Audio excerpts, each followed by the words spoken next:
I want to show a clip that I think can get us off to a good start in this trying to bridge some of these divides. Let's hear a little bit from Dave in your genre, as you say. Full disclosure. You are poor. He's fighting for me.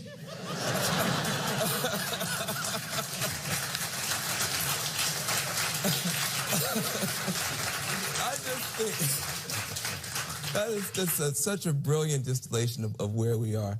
People don't know. You live in rural Ohio. People think of you as this urban legend, but you actually live in rural Ohio. Yes, I do. And now we're, 2 years in. The economy has gotten better than it's continued to get better. What would you say to those folks who are still big Trump supporters today as we go into the midterms? This is a tough question for me, Van. I got to tell you, first of all, the town that I live in is a small town. Yes. And it's like a little blue Bernie Sanders island in the Trump Sea. They love Donald Trump. I don't even know that they love him as much as they're frustrated, they're fed up, and a lot of these white people feel like their voices don't matter anymore. That their concerns aren't important or what have you. So, to be honest with you, in the name of safety, I won't tell him anything about that guy. I don't believe that I'll change anybody's mind or anything. Right. But for me personally, I get along with everybody, whether I agree with them politically or not. Right. But when you're actually trying to pull this democracy together, keep it from getting torn apart, you have to talk to everybody. You have to listen to everybody. That's right. I was out on the Eastern Shore, and I was giving a speech. And a guy who voted for Trump asked me what I thought about Medicare for all. And I said, I support it. He said, well, what if they won't do it at the federal level? I said, then we'll do it at the state level. He said, then I'll vote for you. Trump support. Yeah, I said, and I kind of stopped. I said, you voted for Trump, and now you're going to vote for the former national president of the NAACP. I said, tell me why. He said, I'm a finance manager at a car dealership. My bottom line is my business and my people. Neither one of them gets healthier until we can get health care we can afford. And if he won't do it, and you will, then I'll vote for you. There is this question, though, around Democrats versus Republicans. And you have people like Kanye West who's saying, listen, love you guys and Democrats. Excuse me 1 second.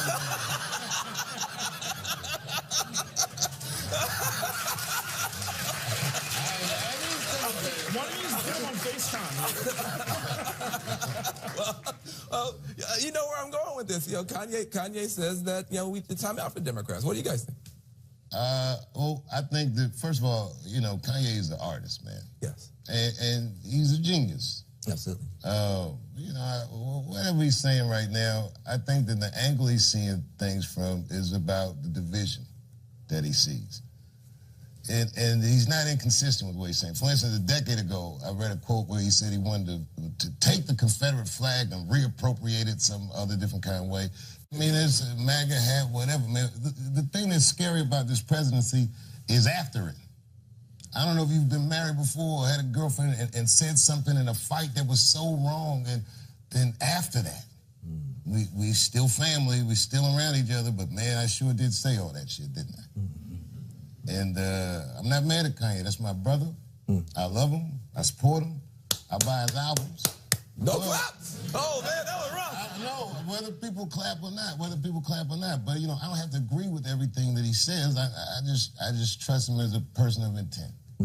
But, he shouldn't say all that shit. But let me take it on the argument then. So to take his personality out of it. What about the argument he's making, which is that, it's almost you're in this PC prison, you can't say anything, and you're not allowed to vote for Republicans if you're African American. What's your argument to people who feel like it's time to give Republicans a chance? It's an argument being made by a minority. But I'll say this: I'm not a partisan dude. If he ran as a Republican, I'd vote Republican. If I got a chance to vote for somebody like this, I'm voting for somebody. This isn't about party. This is about ideas. That's right. The ideas have kind of migrated from party to party. The Democrats used to be much more conservative. Today, however, unfortunately, there's only one party that stands for civil rights. There's only one party that stands for environmental protection. And we have to, as voters, really listen to the ideas. What I say to folks is that look, the war on drugs has failed. Trickle-down economics has failed. We have to have the courage to put ideas on the table that actually lift up working families, white, black, brown, Native American, Asian American. We've got to move beyond the labels of party and look at ideas, but let's also be clear. Donald Trump's party is Donald Trump's party. And what they stand for right now, we have to fight with everything we have. The other big issue, we're talking about race, talking about class, gender. We're now in a situation where a whole new set of voices is coming forward. How do you guys look at the role of this new movement for women's empowerment, the Me Too movement, et cetera? I hope it succeeds.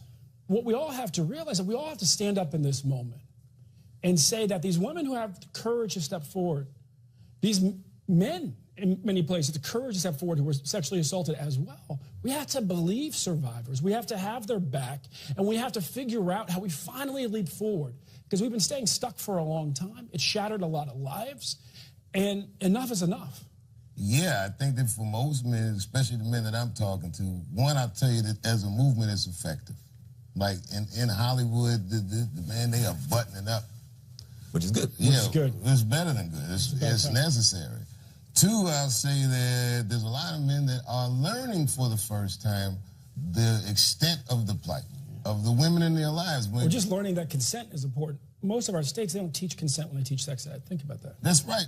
And this is a tough discussion, but it needs to be had. Yeah. And people need to learn the lessons, and we need to listen to one another. Yeah. I think that some people are so threatened by the movement, or they're so worried about it, that they're not hearing the messaging behind it. Mm-hmm. But I think it's an idea, this time has come, and we'll see. Did you watch the Kavanaugh testimony, the hearings, all that kind of stuff? I've seen highlights. Yes. Yeah, exactly. What was your take and impression? Can you imagine an African American or a female yelling at them senators like that? Oh, you mean the way that Kavanaugh yelled? Yeah. Or any of it. You know, man, I'm from this area. Like, I grew up around here, and the sad thing about it is, I believe, sadly, if that woman had gone to the police in 1982 and told them exactly what she had told the Senate, that he wouldn't have gone to jail. Not in that place, not in that time, not with no name like Brett Kavanaugh. It was daunting.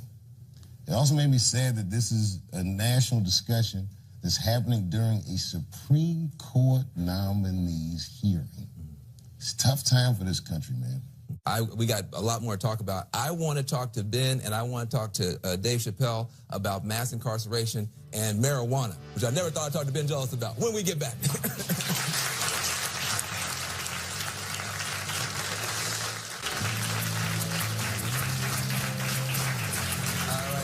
Welcome back to the Van Jones Show. I'm here with comedy legend Dave Chappelle and the man that got him to wade into politics, Democratic nominee for the Maryland governorship, Ben Jealous. Give them both a round of applause to be back.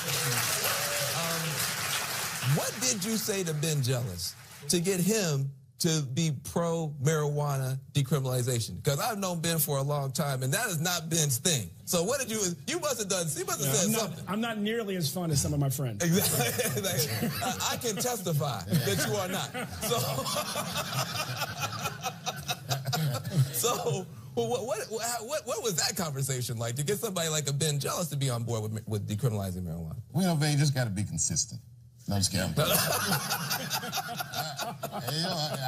I couldn't take credit for it, man. But I got to say, when I heard it was on his platform, I was pleasantly surprised. Yeah. I think that it's a very important issue, especially in the state of Maryland. And you can speak more about that, but how it affects Baltimore. But as you know, Maryland's gone through a lot the last few years. We had big uprisings in Baltimore City after the Freddie Gray case.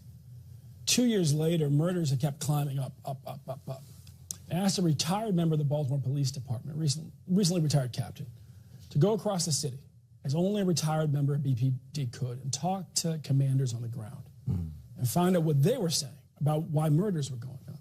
He came back, he said, there are two interesting data points. He said, one was that nobody could really agree, a lot of debate about what's been happening in the last 2 years. He said, on the other hand, if the question is what's been going on in the last 10 years, they were all in agreement that half the shootings in the city, half the murders in the city were one set of marijuana dealers killing another set of marijuana dealers. And I said, how could that be? I think it was a relatively peaceful drug. He says, but it's not about the drug. It's about the trade. The violence of the trade is about territory. And a little idea, a little light bulb went off in my head. So look, this is no more harmful than alcohol, and alcohol we all know can be very harmful in many ways. Then if we legalize it, and the police officer told me we can bring down killings, I said, well, what's happening in Washington State? What's happening in Colorado? Killings are coming down. And I said, and then we take money out of the pockets of gangs and cartels, and we put the money in the pockets of farmers and business people, and we do that in an equitable way. That's a big deal. And then we tax it, and we take the money that we can tax from it, and we're able to fund, it's enough money to fund universal pre-K for every universal full-day pre-K for every 4-year-old in the state. So you came at it more as a business guy and as a smart dad guy, as opposed to... Well, and as a murder victim family member. I've had 2 family members shot in Maryland in the last 10 years. And if you tell me that we can bring down killings by legalizing cannabis, you have my full attention. I'm just saying, man, it doesn't just quell violence in Baltimore. It stops a lot of violence and a lot of mayhem. And it's fun to smoke and relax. Well, look, that may be true about marijuana, but there are other drugs that are much worse. Our mutual friend, all of us had a mutual friend in Prince who died because of a fentanyl overdose. I saw you in a stand-up thing in Los Angeles where you were talking about the impact of heroin in rural America. What are you seeing in rural America when it comes to this whole opioid epidemic? A role reversal. A role reversal? Yeah. Poor white people look like black people in the 80s with a different drug of choice. And it's very sad to hear the vocabulary, now this is a health crisis. We were begging for them to call that crack epidemic a health crisis. We were criminalized, we were marginalized, and now these heroin addicts are here, and man, if they don't have our baby clothes on, it's terrible to see. In both ways. It's terrible to see the pain and suffering, and terrible to see the hypocrisy politically. Yeah.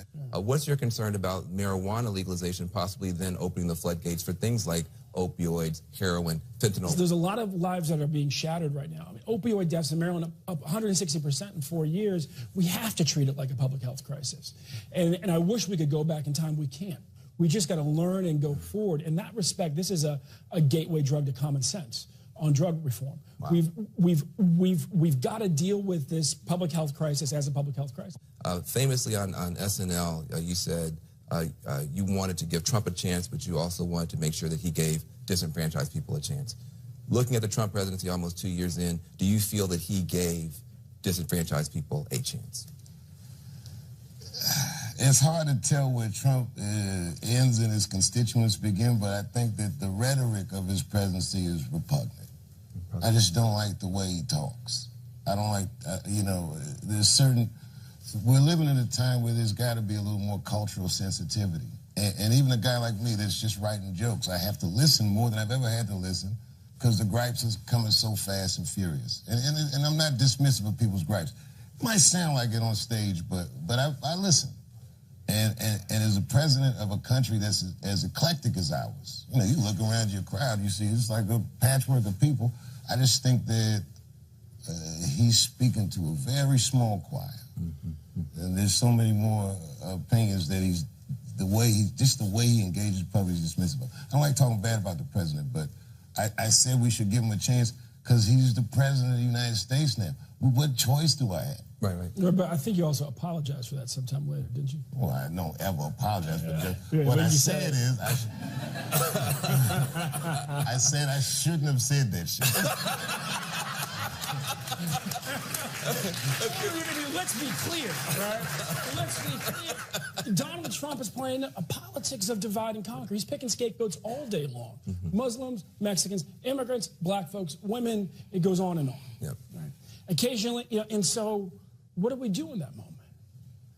We actually have to listen to each other. We have to talk to each other respectfully. We got to pull each other together because the only thing that beats the politics of divide and conquer is the politics of unite and prosper.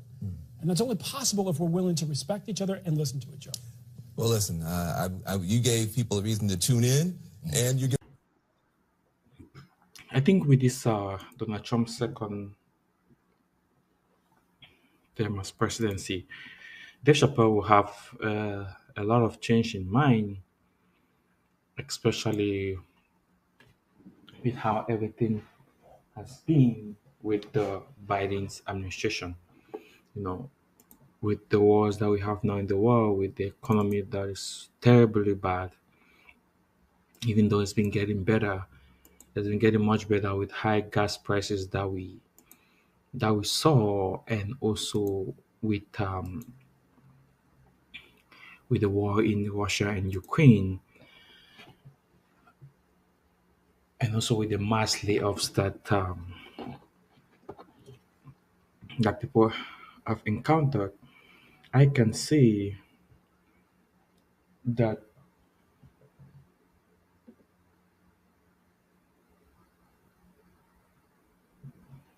I can say that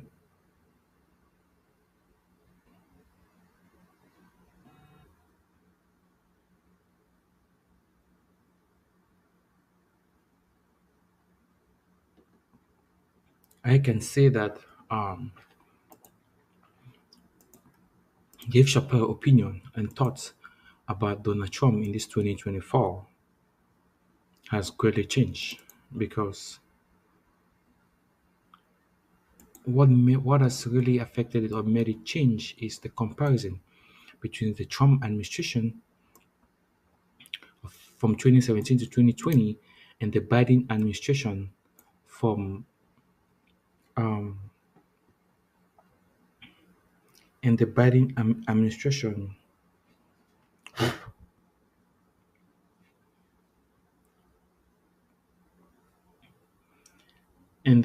administration from 2020 to 2024. From 2024, comparing that to the um, the Joe Biden administration, you will see and notice that the Donald Trump administration was way much better. If you were to compare that with the um, if you are to compare that with Joe Biden's administration, in intends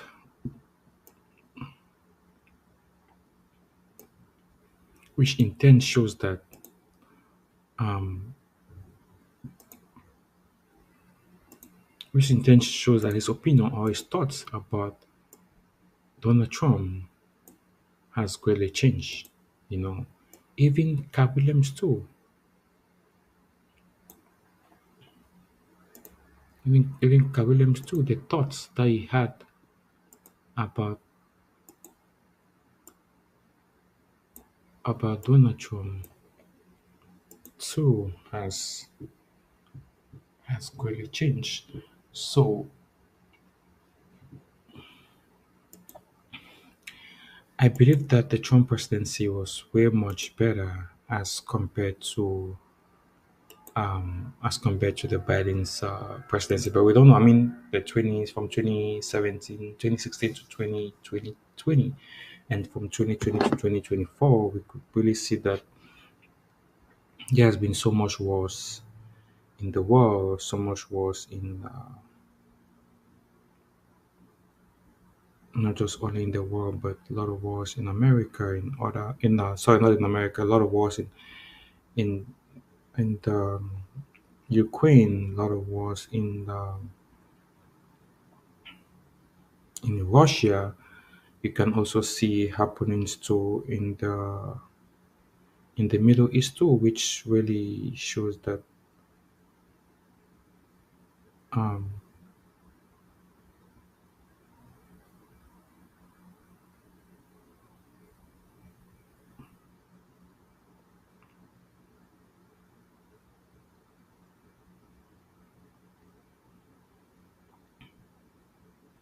which which greatly shows that things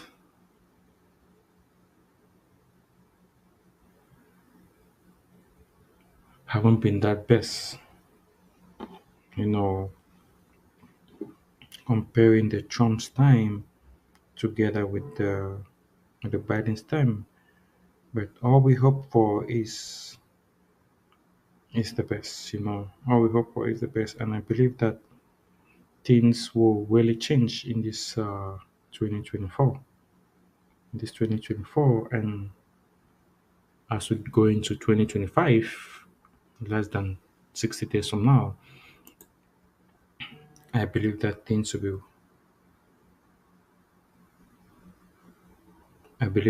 will be much, much, much better as time goes on. That is my thoughts and that is my belief. That things will be much, much better. I may be wrong, but I believe that things um, will be a lot better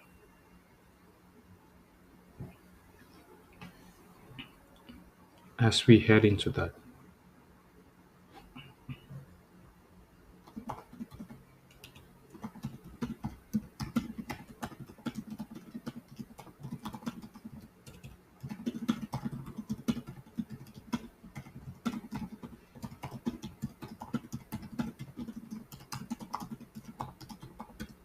So that is my belief. That is my thoughts. I may be wrong about it, but if you look at the market, right, as Trump won as president, the market really showed a different tone, which shows that things are moving in a different direction and in a direction um, that is really good for the economy and not just for the economy but also for America as a whole. If someone may ask me, but leave it to time. Let time be the best determinator and the best